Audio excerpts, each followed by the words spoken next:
silakka jaalala lalgalooto walirraan fagaannu lalgalooto jalaan nu fageesse lalgalooto gullalleen kan tufaa lalgalooto gaara bichuu turii lalgalooto galaan finfinnee maasee lalgalooto silakka jaalala lalgalooto walirraan fagaannu lalgalooto jalaan nu fageesse diiganii gaara sanaa gaara diigamuu malee nu baasan addaan baanee nu addaan ba'uu malee sooretti haadha sooree irbaanii rabuusa qabaay seeqanii sesseeqanii kan gargaar nu baata anjaraayin.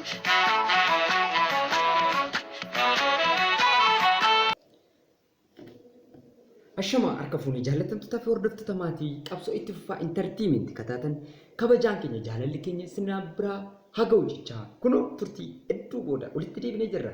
Kun qopheessaan keessan Jeneraal Iyyaasuu Abarraa yoo ta'u irratti qabdanii laayik godhaa, sheer godhaa, sabskiraayib sheer gochuudhaan nu cina dhaabbadhaa hiriyoota keessanillee hafeeraa isiniin jenna.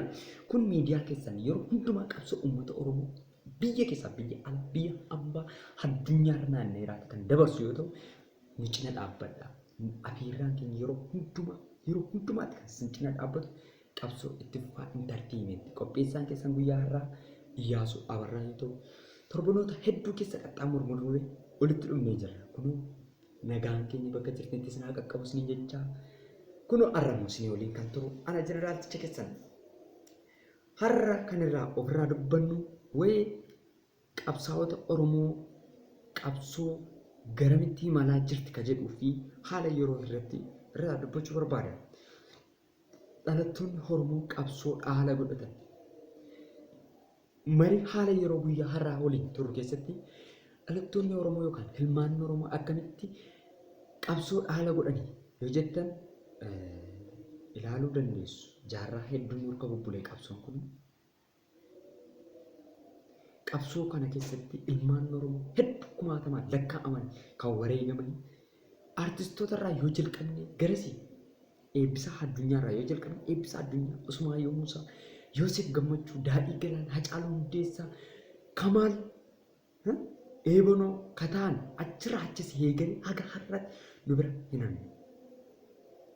Goota dhukaasaa Helamoo Qilxuurraa jalqabe.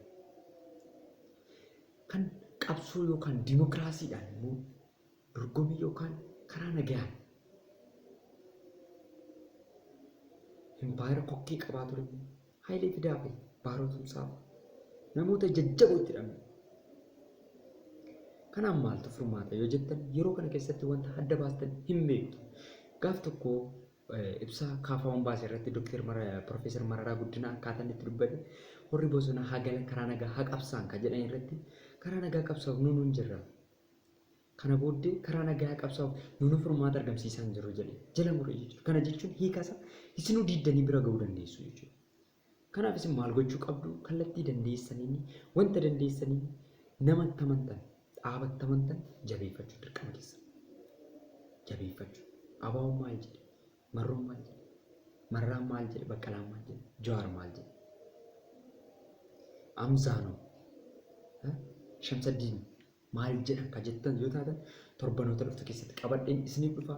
Kun nooliin turtii keessan godha. Turtiin keessan nooliin haa ta'u wiixata galgala sa'a 3 irratti ni eegaa. Turtiin keessan Oromoo Showfa. Laayik godha, sheer godha, sabskiraayib godha, hiriyoota keessaniif sheer godha. Turtiin keessan nooliin haa ta'u Hacaaluu Hundeessaa gullalleen kan tufaa ka jedhu daawwanne walitti deemna. Turtiin keessan Hacaaluu Hundeessaa faana haa ta'u jechaa isin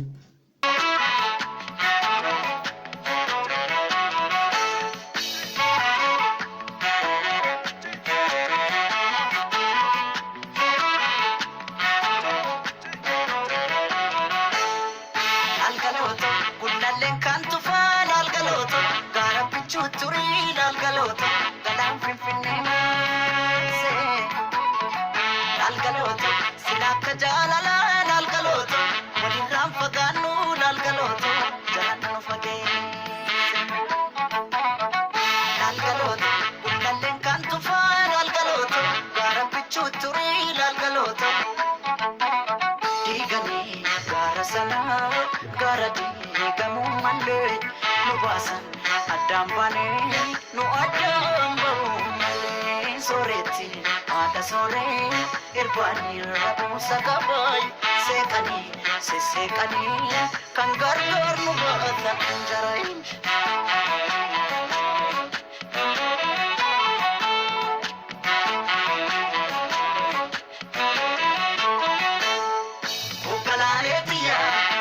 Siidaa katanii siidaa dabalee suuri hogganaalee xiyyaa erga nu daangeessanii barri ture buutule hogganaalee xiyyaa waddeessa. Tole hordoftoota keenya turtiin keessan Haacaaluu Hundeessaa faana kan isin turtii oliin affeeramne deebine. Kanaaf turtii torbanoota dhuftan keessatti adaraa irraa nafinaa laayik gochuu, sheer gochuu, sabskiraayib gochuudhaan nu cina dhaabbadha. Kun marii haala yeroo fi qabsaa'ota Oromoo irratti wal bukkee qabuudhaan kamtu daandii dhugaaf iftoominaan uummata Oromoo bilisoomsuu danda'a, ifatti baasuu danda'a kan jedhudha waan ta'eef nu cina dhaabbadha. Turtiin keessan Oromoo Show hordoftoota maatii Oromoo Show Oromoo Intartiimentii kataatan qabsoon itti fufaa Intartiimentii yookaan Oromoo Show katae Oromoon tokko, Oromiyaan tokko, biyya tokko, saba tokko kanaaf tokkummaadhaan kaan irraa haa dhokaamu nu cina dhaabbadha. Turtiin keessan nu faana haa ta'u. Jirra isin faana jirra oliin jirra tokko nuti ijjinii na dhaabbannu irree tokkoon tokkummaadhaan hin galagalchina. Turtiin keessan nu waliin haa ta'u.